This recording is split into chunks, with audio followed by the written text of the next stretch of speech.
الحمد لله نحمده ونستعينه ونستغفره ونؤمن به ونتوكل عليه ونعوذ بالله من شرور أنفسنا ومن سيئات أعمالنا من يهده الله فلا مضل له ومن يضلله فلا هادي له ونشهد أن لا إله إلا الله وحده لا شريك له ونشهد أن سيدنا وسندنا ومولانا محمدا عبده ورسوله صلى الله تعالى عليه وعلى آله وأصحابه أجمعين أما بعد فأعوذ بالله من الشيطان الرجيم بسم الله الرحمن الرحيم إذ قال له ربه أسلم قال أسلمت لرب العالمين ووصى بها إبراهيم بنيه ويعقوب يا بني إن الله اصطفى لكم الدين فلا تموتن إلا وأنتم مسلمون صدق الله مولانا العظيم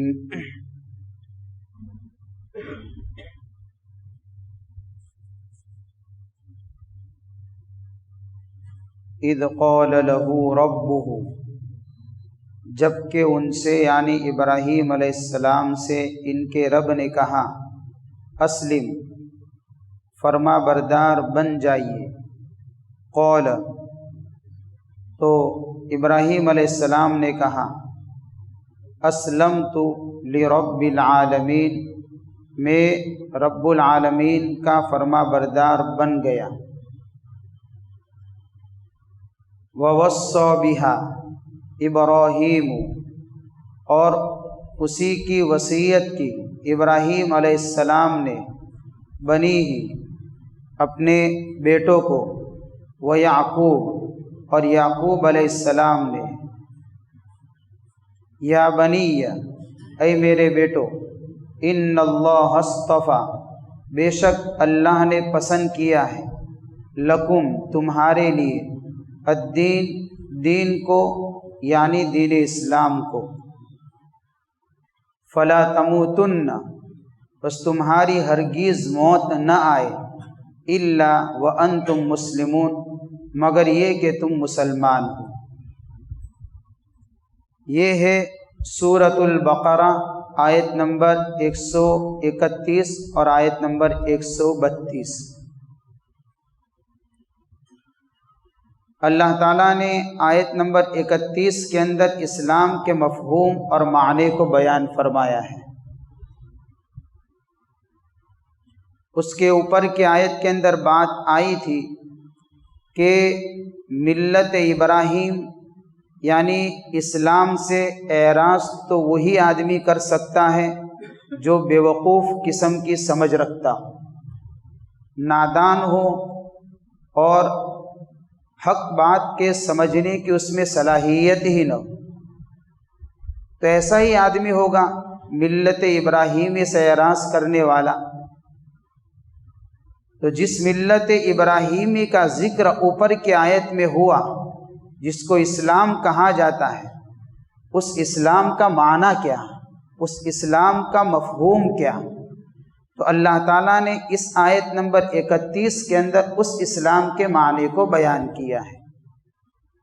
چنانچہ اللہ فرماتے ہیں کہ جب ابراہیم علیہ السلام سے اللہ نے یہ بات کہی کہ ابراہیم اسلم، اطاعت گزار بن جائیے، فرما بردار بن جائیے، یعنی جس ملت کی خود حضرت ابراہیم علیہ السلام نے دعوت دی، اسی ملت اور ملت اسلامیہ کے متعلق اللہ فرماتے ہیں کہ ابراہیم علیہ السلام کو بھی جب کہا گیا، ان کو حکم دیا گیا کہ آپ بھی اس کے اوپر کھڑے ہو جائیے، مطلب یہ ہے کہ اللہ کی رضا اور اللہ کے احکام کے سامنے اپنے ظاہری اور باطنی اعتبار سے اپنے آپ کو اللہ کے حوالے کر دیجیے. اپنی خواہش کو اور اپنے ارادوں کو رب کی رضا کے اندر فنا کر دیجیے. اس طریقے سے گویا کہ اللہ کی طرف سے حضرت ابراہیم علیہ السلام کو حکم ملا. چنانچہ حضرت ابراہیم علیہ السلام نے اس حکم کی پیروی کی اور کہہ دیا کہ اسلمت لرب العالمین، اے اللہ میں دل و جان سے آپ کا اطاعت گزار بندہ بن گیا، یعنی آپ کا فرما بردار بندہ بن گیا. یہی اصل اسلام کا معنی اور مفہوم ہے کہ اللہ کی اطاعت بندے کے اندر اس جذبے کے ساتھ میں آ جائے اور اللہ کے حکم کو پورا کرنے کا جذبہ اس طریقے سے اس کی زندگی کے اندر اتر جائے کہ زندگی کے ہر قدم کے اوپر، ہر فیلڈ کے اندر، ہر شعبے کے اندر اللہ کی اطاعت مقدم ہو جائے. اخلاص کے ساتھ اللہ کا حکم پورا کرنے کا جذبہ اجتماعی زندگی میں، انفرادی زندگی میں، سماجی زندگی میں، معاشرتی زندگی میں، چاہے جس حال میں بھی ہو بندہ، ہر حال کے اندر ایک جذبہ اس کے دل کے اندر مقدم ہونا چاہیے. وہ یہ ہے اسلام، اور اسلام کا مطلب یہ ہے کہ اطاعت یعنی اللہ کے احکام کو پورا کرنے کا جذبہ. حضرت ابراہیم علیہ السلام کے اوپر جتنے بھی امتحانات آئے، جو آزمائش آئی، اور اللہ نے ہر آزمائش کے اندر حضرت ابراہیم علیہ السلام کو کامیاب کیا، یہ سارا کا سارا کامیابی کا سہارا حضرت ابراہیم علیہ السلام کے اندر جو آیا وہ اسلام ہی کی صفت تھی، وہی اطاعت تھی کہ اس اطاعت کے جذبے کے ساتھ میں ہر آزمائش کے اندر آگے بڑھتے چلے گئے. اللہ نے یہاں تک آگے بڑھایا کہ ان کو خلیل اللہ بنا دیا. یہ اطاعت تھی. اور جتنے بھی انبیاء کرام علیہم السلام دنیا میں تشریف لائے، سارے نبیوں کی دعوت کا خلاصہ رب کی اطاعت ہے. ہر نبی نے اپنی امت کو اسی بات کی دعوت دی کہ اللہ کے نزدیک جو دین ہے وہ دین اسلام ہے، یعنی اللہ کی مان کر دنیا کے اندر جینا ہے.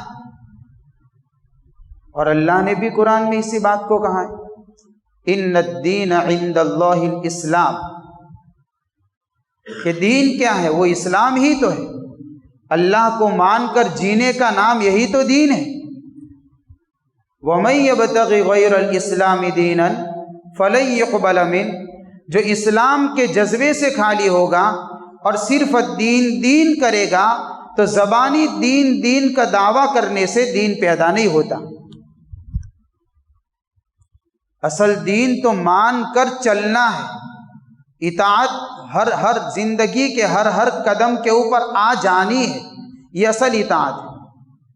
ہاں یہ بات الگ ہے کہ جتنے بھی انبیاء کرام علیہم السلام کو اللہ نے دنیا میں بھیجا اور اپنے اپنے وقت پر ہر نبی نے اللہ کی طرف سے اس دین کی دعوت دی، تو ان کے دین کا نام اسلام نہیں تھا. کسی دین کا نام، جیسے حضرت موسیٰ علیہ السلام کا دین ہے اس کو یہودیت کہا جاتا ہے یا دین موسیٰ کہا جاتا ہے. حضرت عیسیٰ علیہ السلام کا دین ہے تو اس کو عیسائیت یا دین عیسیٰ کہا گیا، نام اس کا اسلام نہیں تھا. اور حضرت ابراہیم علیہ السلام نے جس ملت کے اوپر چلنے کی اللہ سے خود دعا کی اور اپنی اولاد کے لیے بھی دعا کی، حضرت ابراہیم نے اس ملت کا نام اسلام بھی رکھ دیا. فرق اتنا ہے نام کا، باقی ہر دین کا خلاصہ اطاعت ہے. لہذا موسیٰ علیہ السلام کے دین کا خلاصہ اللہ کی مان کر چلو. عیسیٰ علیہ السلام نے جس دین کی دعوت دی اللہ کی مان کر چلو.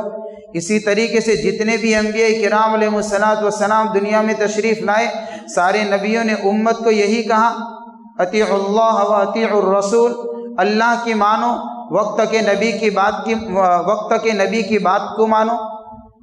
ہر نبی نے اسی بات کو کہا. یہ خصوصیت ملت ابراہیمیہ کو ملی کہ اس کا نام بھی اسلام ہو گیا.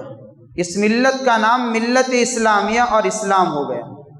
اور حضرت ابراہیم علیہ السلام کی دعاؤں کی برکت سے اور ان کی تجویز کی برکت سے یہ کمال امت محمدیہ کو بھی ملا. چنانچہ اس امت کو جو دین دیا گیا اس کا نام اسلام ہے، اور اس دین کو فالو کرنے والے لوگوں کا نام مسلمان ہے. چنانچہ قرآن کہتا ہے ملت ابیکم ابراہیم هو سماکم المسلمین. یہ کون سی ملت ہے؟ تمہارے ابا ابراہیم علیہ السلام کی ملت کی پیروی کرو، اور اسی ملت کی پیروی کرنے والے لوگوں کا نام هو سماکم المسلمین. حضرت ابراہیم علیہ السلام نے اسی ملت اسلامیہ کی پیروی کرنے والی قوم اور جماعت کا نام مسلمان رکھا. تو ہر نبی نے جو دعوت دی ہے وہ اسلام ہی کی دعوت دی ہے، یعنی اطاعت ہی کی دعوت دی ہے. نام چاہے الگ الگ ہو، یہ حضرت ابراہیم علیہ السلام کی دعا کی برکت ہے، اور حضرت ابراہیم علیہ السلام کی ان قربانیوں کا نتیجہ ہے کہ اس امت کو جو دین ملا اس کا نام بھی اسلام ملا. اس کا نام بھی اسلام ملا کہ جس نام کی تجویز گویا کہ اللہ کے دربار میں حضرت ابراہیم نے خود پیش کی تھی. ربنا وجعلنا مسلمین لک ومن ذریتنا امۃ مسلمۃ لک. حضرت ابراہیم نے خود اللہ کے دربار میں اس کی دعا کی تھی. لیکن میرے بھائی، ہم دیکھیں اسلام کا مفہوم تو یہ ہے کہ ہم اپنی زندگی کے اندر اللہ کو مان کر زندگی گزاریں، اللہ کے احکامات کی پیروی کر کے زندگی گزاریں. اب ذرا اس مفہوم کو مد نظر رکھتے ہوئے ہم اپنی زندگی کے اوپر نظر دوڑائیں. ایسا بہت ساری جگہوں کے اوپر ہم کو نظر آئے گا کہ اسلام کا صرف نام تو نظر آتا ہے، اسلام کی حقیقت سے ہم خالی ہو چکے ہیں.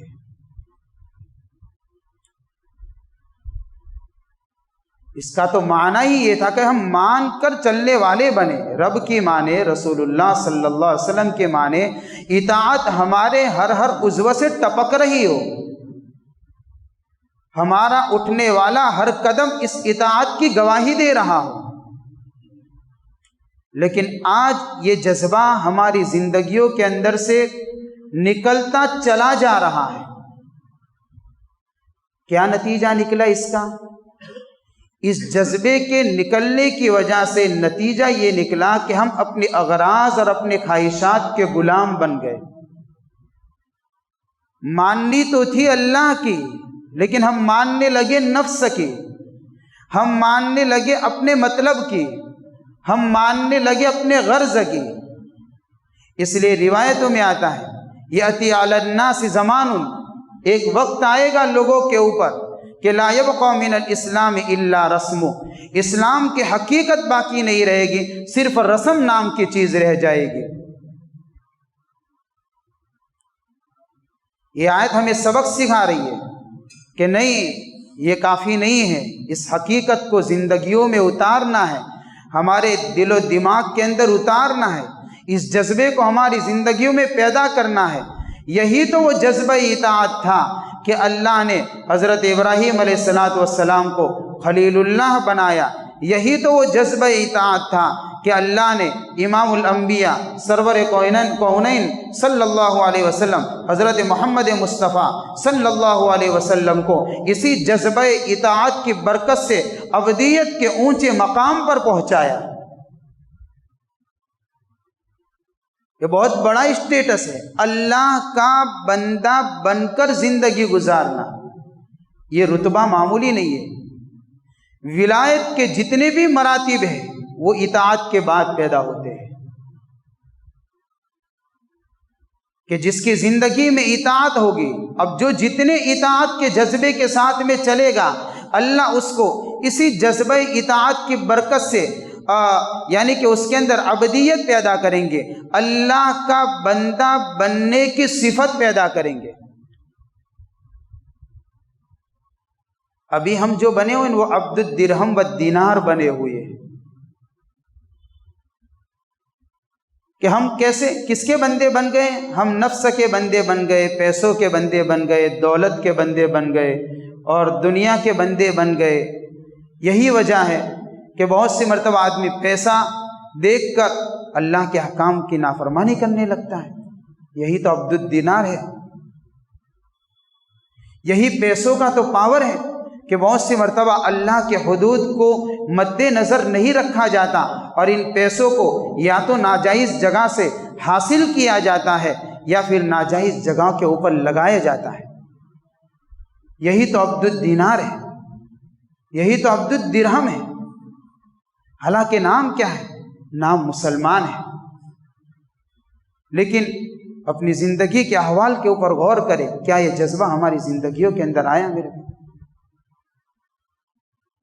یہ بات کہی جا رہی ہے ان لوگوں سے جن لوگوں نے اس بات کا دعویٰ کیا تھا کہ ہم ملت ابراہیمیہ پر ہیں۔ ان کا دعویٰ تھا یہ۔ کون تھے وہ؟ یہودی تھے، عیسائی تھے، کفار مکہ تھے۔ ان کا دعویٰ تھا، ہر گروہ دعویٰ کر رہا تھا کہ ہم تو ملت ابراہیمیہ پر ہیں۔ یہودی کہتے تھے اس لیے کہ ہم تو ان کے اولاد میں سے لہذا ہم ملت ابراہیم پر ہیں۔ عیسائی کہتے تھے چونکہ عیسیٰ علیہ السلام بنی اسرائیل کے آخری نبی ہے تو ہم ملت ابراہیم پر ہیں۔ اور یہی بات تو کفار مکہ بھی کہتے تھے کہ ہم ملت ابراہیمی پر ہیں۔ بھئی کیوں ہو؟ اس لیے کہ ہم حج بھی کرتے ہیں، چاہے طریقے ان کے کچھ بھی ہو حج کرنے کے، لیکن وہ کرتے تھے، عمرے بھی کرتے تھے، حاجیوں کی خدمت بھی کرتے ہیں، زمزم بھی پلاتے ہیں، بیت اللہ کے متولی بھی ہے، لہذا ملت ابراہیمی پر تو ہم ہیں۔ قرآن ان کو کہتا ہے کہ تم ملت ابراہیمی پر نہیں ہو، اس لیے کہ تمہارے کام اطاعت سے ہٹے ہوئے ہیں، تمہارے کام اطاعت سے ہٹے ہوئے ہیں۔ اسلم قول اسلمت لرب العالمین، یہ جذبہ ہونا چاہیے۔ اس لیے آگے اللہ تعالیٰ ان اہل کتاب کے دعوے کو توڑ رہا ہے، غور کرنا چاہیے میرے بھائی۔ اور دیکھیے اطاعت کس کو کہتے ہیں؟ اطاعت کہتے ہیں اتباع سنت کو، تو ہی اطاعت آئے گی۔ رسول اللہ صلی اللہ علیہ وسلم کے طریقوں کے اوپر جب تک چلے گا نہیں تب تک اسلام کا مفہوم کامل طور پر اور عملی طور پر زندگی میں آنے والا ہی نہیں ہے۔ رب کی اطاعت نام ہی ہے رسول کی اطاعت کا۔ من یطع الرسول فقد اطاع اللہ، کہا ہے اللہ نے کہ جس نے رسول کی اطاعت کی تو کہا جائے گا کہ اس نے اللہ کی اطاعت کی ہے۔ اب اس چیز کو ہماری زندگیوں میں غور کرنا ہے، اس کو دیکھنا ہے۔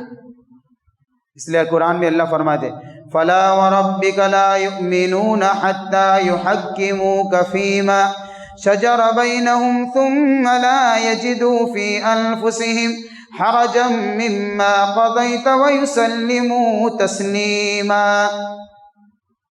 آپ اپنی زندگی کے معاملات کے اندر جب تک رسول اللہ کو فیصل نہیں بنائیں گے اور نبی کے فیصلے پر خود دل سے اس بات کو، نبی کے فیصلے کو مان نہیں لیں گے، اپنے آپ کو جھکا نہیں دیں گے، تب تک زندگی میں ایمان نہیں آئے گا۔ فلا ورب، آپ کے رب کی قسم ایمان نہیں ہو سکتا ہے۔ یہ اطاعت ہے۔ اب یہ حقیقت ہماری زندگیوں سے نکل چکی ہے۔ اسی حقیقت کے نکلنے کی وجہ سے آج لوگوں کو اسلام سمجھ میں نہیں آ رہا ہے۔ اس لیے کسی اچھے عالم دین سے سنا تھا کہ آج اسلام جو ہے ان کتابوں میں موجود ہے، زندگیوں میں نہیں ہے۔ صحابہ کی زندگی میں اسلام تھا تو لوگ ان کو دیکھ کر آتے تھے، اور آج ہماری زندگی کے اندر اسلام اور اسلامی تعلیمات نہ ہونے کی وجہ سے غیر تو ہمارے قریب کیا ہوتے، اپنے بھی ہم سے متنفر ہیں، اس لیے کہ جذبہ نہیں۔ تو آگے اللہ فرماتے وَوَصَّى بِهَا إِبْرَاهِيمُ، انہوں نے دعویٰ کیا تھا اہل کتاب نے، اور اس طریقے سے یعنی کہ یہودیوں نے، عیسائیوں نے کیا دعویٰ کیا کہ بھئی ہم کو تو ہمارے بڑوں نے، یعنی مثال حضرت ابراہیم علیہ السلام نے، ہمارے باپ دادا نے حضرت یعقوب علیہ السلام نے اس بات کی وصیت کی ہے کہ ہم جب مر جائیں نا تو اسی دین کو پکڑے رکھیو، دین یعقوبی کو۔ یہ ان کا دعویٰ تھا، تو اللہ ان کے دعوے کو آگے توڑتے ہیں۔ وَوَصَّى بِهَا إِبْرَاهِيمُ بَنِيهِ وَيَعْقُوبُ، کیا کہتے تھے وہ لوگ کہ ابراہیم نے اور یعقوب علیہ السلام نے اس طریقے سے یعنی کہ اپنے مرنے سے پہلے اس بات کی وصیت کی اپنی اولاد کو کہ اب جب دنیا سے چلے جائیں تو یہودیت کو اور اس طریقے سے دین یعقوب کو چھوڑ مت دینا، اس کے اوپر مضبوطی سے عمل کریو۔ یہ کون کہہ رہا ہے؟ وہ لوگ کہہ رہے ہیں۔ اب ظاہر سی بات ہے کہ دعویٰ کرے تو دلیل تو چاہیے نا، خالی دعوے سے کام تھوڑی چلتا ہے۔ اب اس دعوے کے اوپر ان کے پاس دلیل نہیں ہے، اس لیے کہ دلیل یا تو نقلی موجود ہونی چاہیے، قرآن اور حدیث کی شکل میں ہو،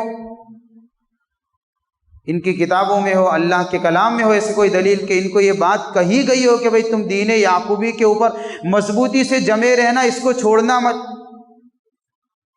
عقلی دلیل ہونی چاہیے۔ آدمی کسی بھی دعوے کو کب مانے گا؟ جب دلیل کی بنیاد پر اس کو مضبوط کیا جائے گا تو مانے گا نہیں۔ صرف دعویٰ ہی دعویٰ ہو تو کوئی مانتا نہیں ہے۔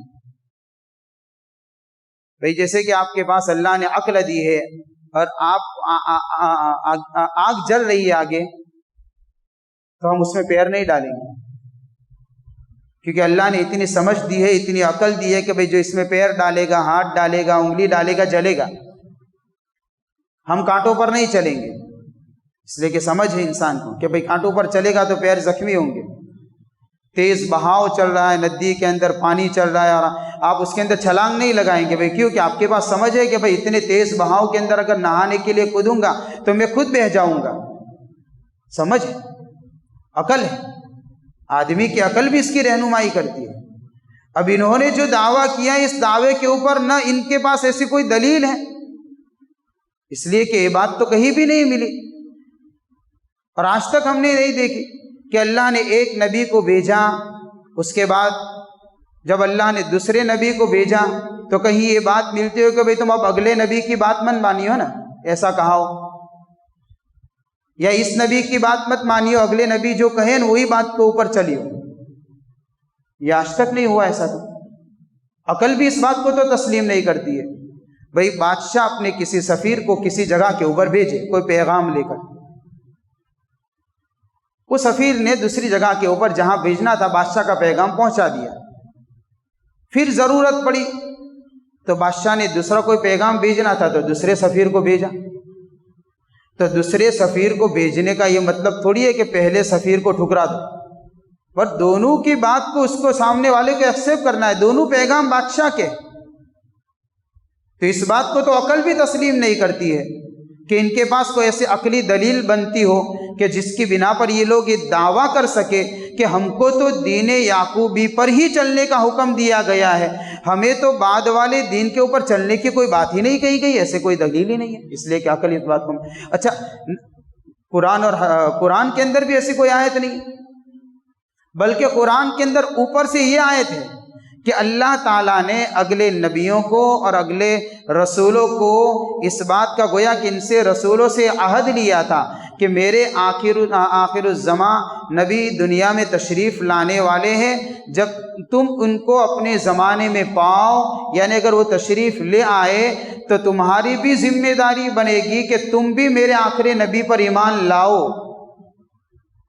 لَتُؤْمِنُنَّ بِهِ وَلَتَنْصُرُنَّ، تم کو بھی ذمہ داری یہ ہوگی تمہاری بھی کہ تم میرے نبی کے اوپر یعنی آخری نبی کے اوپر ایمان لاؤ، جبکہ اللہ اس بات سے بخوبی واقف ہے کہ نبی آخر الزمانہ کا زمانہ تو کافی دور ہے، اس نبی کے زمانے میں یہ تشریف لانے والے نہیں ہیں، پھر بھی اللہ ہر زمانے کے نبی سے گویا کہ اس بات کو کہا اور ہر نبی سے اس بات کا عہد لیا، یہ سمجھانے کے لیے کہ جب نبی آخر الزماں آئیں گے تو ان کی بات کو ماننا، ان کی اطاعت کرنا، ان کے دین پر چلنا، یہی اللہ کا اصل حکم ہوگا۔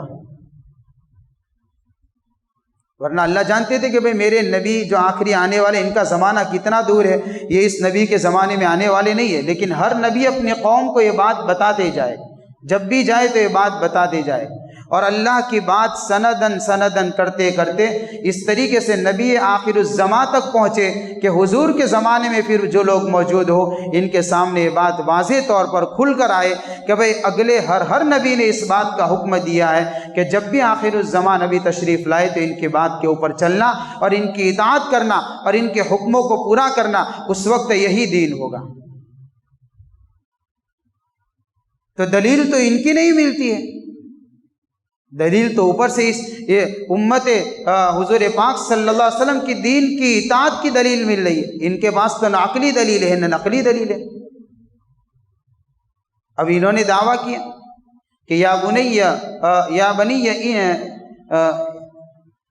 کہ اے میرے بیٹو، حضرت ابراہیم علیہ السلام نے کہا اے میرے بیٹو، کہ اور حضرت یعقوب علیہ السلام نے کہا کہ تم جو ہے نا اسی دین کی یعنی کہ پیروی کرنا، وَوَصَّى بِهَا إِبْرَاهِيمُ بَنِيهِ وَيَعْقُوبُ، اسی دین کا مطلب یہ ہے یعنی دین اسلام کی پیروی کرنا۔ اصل تو یہ حکم دیا تھا ان لوگوں نے اپنے اولاد کو، جو تم دعویٰ کرتے ہو اس کا حکم نہیں دیا تھا کہ کیوں إِنَّ اللَّهَ اصْطَفَى لَكُمُ الدِّينَ فَلَا تَمُوتُنَّ إِلَّا وَأَنْتُمْ مُسْلِمُونَ، اس لیے کہ اللہ کے نزدیک جو پسندیدہ دین ہے، جس کو اللہ نے دین کے لیے چنا ہے، وہ آخری دین، وہ ملت، وہ اسلام ہی ہے۔ اسی دین کے مطابق اپنے آپ کو چلانا، یعنی جو وصیت کی تھی وہ اطاعت ہی کی تو وصیت کی تھی، وہ اسلام ہی کی تو وصیت کی تھی۔ چنانچہ حضور پاک صلی اللہ علیہ وسلم کے زمانے میں موجود ان اہل کتاب سے کہا جاتا ہے، ان کفار مکہ سے جنہوں نے ملت ابراہیمی پر ہونے کا دعویٰ کیا تھا، ان کو کہا جاتا ہے کہ بھئی تمہارے پاس تو دلیل نہیں ہے، یہ تمہارا دعویٰ بغیر دلیل کے ہے، جبکہ قرآن کو دیکھا جاتا ہے تو اس کے اندر اس بات کی دلیل ملتی ہے کہ اصل جس دین کی پیروی کرنے کی بات ہوئی ہے اور اصل تم کو جو وصیت کی گئی ہے، جس کا تاکیدی حکم دیا گیا ہے، وہ اسلام کی پیروی کرنے کا حکم دیا گیا ہے، نہ کہ دین یعقوبی کے پیروی کرنے کا حکم دیا گیا ہے۔ فَلَا تَمُوتُنَّ إِلَّا وَأَنْتُمْ مُسْلِمُونَ، اور یہ بات کہی گئی ہے کہ ہرگز موت نہیں آنی چاہیے تمہاری، مگر کس حال میں؟ اس حال میں موت آئے کہ تم مسلمان ہو اور اسلام تمہاری زندگی کے اندر ہو، جب تمہاری موت آتی ہو۔ آیت کا مطلب یہ ہے کہ موت آنے کا کوئی وقت مقرر نہیں ہے، آدمی کی زندگی کے کوئی سال مقرر نہیں ہے کہ 60 سال جیے گا اس کے بعد مرے گا، 50 سال جیے گا اس کے بعد مرے گا، 55 سال جیے گا اس کے بعد مرے گا۔ بھئی موت آنے کے لیے تو بیماری بھی شرط نہیں ہے، موت آنے کے لیے بڑھاپا شرط نہیں ہے، موت آنے کے لیے حادثے کا ہونا شرط نہیں ہے، موت تو کبھی بھی آ سکتی ہے۔ موت آتی ہے چلتا پھرتا چلا جاتا ہے، موت نہیں آتی تو مرتا مرتا بچ جاتا ہے۔ یہ تو اللہ کا ایک یعنی کہ نظام ہے، موت کب آئے کوئی طے نہیں ہے۔ لہذا تم اپنی زندگی کے اندر گویا کہ ان کو کہا جا رہا ہے، وصیت کی جا رہی ہے، اور ہم کو بھی یہ حکم دیا جاتا ہے کہ تم اپنی زندگی کے اندر قدم قدم کے اوپر اسلام کو لے کر چلتے رہنا، تاکہ جب موت آئے تو تم اسلام پر کھڑے رہو۔ فَلَا تَمُوتُنَّ إِلَّا وَأَنْتُمْ مُسْلِمُونَ، ہرگز مت مریو مگر حال یہ ہو کہ تم مسلمان ہو۔ مطلب یہ ہے کہ ہم اپنی زندگی کے قدم قدم کے اوپر اطاعت کے جذبے کے ساتھ میں چلتے رہیں گے تو پھر اللہ تعالیٰ بھی ہم کو موت کا وقت جب ہمارا آئے گا تو یہ روشنی ہماری زندگیوں میں باقی ہوگی، اور اس کو لے کر جب اللہ کے دربار میں جائیں گے، قبر میں جائیں گے تو اللہ تعالیٰ اسی دین اسلام کے اوپر بندے کو اٹھائیں گے۔ اللہ تعالیٰ اس اطاعت کے جذبے کو ہم سب کے دلوں میں پیدا فرمائے۔ وآخر دعوانا الحمد للہ رب العالمین۔